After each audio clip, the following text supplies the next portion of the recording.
अगर आप social media पे एक्टिव हैं तो आपको भरत भूषण तिवारी के बारे में जो पता चली गया होगा, जो बिहार के रहने वाले, जिससे जो प्रशासन मतलब बिहार पुलिस के हाथों से एनकाउंटर में मारे गए हैं। तो भाई उनके एनकाउंटर से इतना तो पता चल गया कि आप अगर गरीब हैं या आपके हाथ में पावर नहीं है तो आप दब ही जाओगे, बड़े लोगों के नीचे दब ही जाओगे। इसलिए भाई पहले खुद को पावरफुल करो, फिर देश से। उनके इनकाउंटर होने से पहले, भरत भूषण के इनकाउंटर होने से पहले उन्होंने पुलिस के आगे सरेंडर किया था। आइए सुनते हैं उनकी बातें। मांग है इस समाज में और ये पूरे देश में आज के बाद कोई भी नेता, मंत्री, विधायक, कोई भी अधिकारी समाज के साथ खिलवाड़ नहीं करेगा, झूठा वादा नहीं करेगा। अगर करेगा तो उसे किसी भी हाल में पूरा करना पड़ेगा, और नहीं करेगा तो मेरे जैसे लोगों को हथियार उठाना पड़ेगा।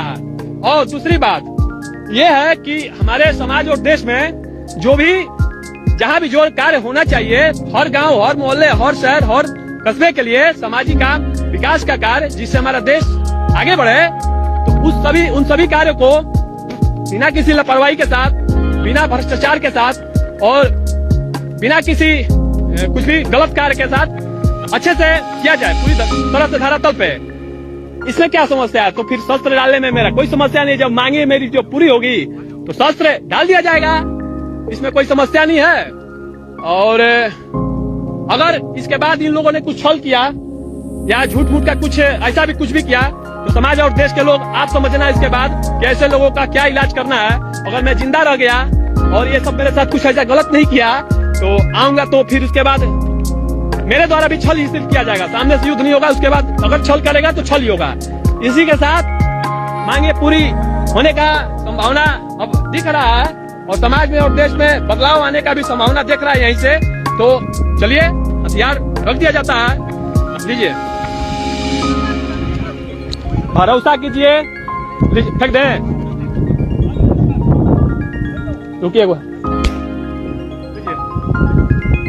हथियार इनको दे दिया गया। 200% फर्जी मुठभेड़ है और पुलिस ने मानसिक रूप से अस्वस्थ एक लड़के की हत्या कर दी है, जो बहुत शर्म की बात है। इन पुलिस वालों पर हत्या का मुकदमा चलना चाहिए। देखिए, पूरा मामला बताता हूँ। मामला है भोजपुर जिले का। भोजपुर जिले में एक शाहपुर प्रखंड है और शाहपुर प्रखंड में एक बिलौटी गांव है। वहीं का लड़का था ये भरत भूषण तिवारी, लोग इसको भरत तिवारी कहते थे, और ज्यादा उम्र का नहीं होगा, 23 साल 24 साल कुछ का होगा।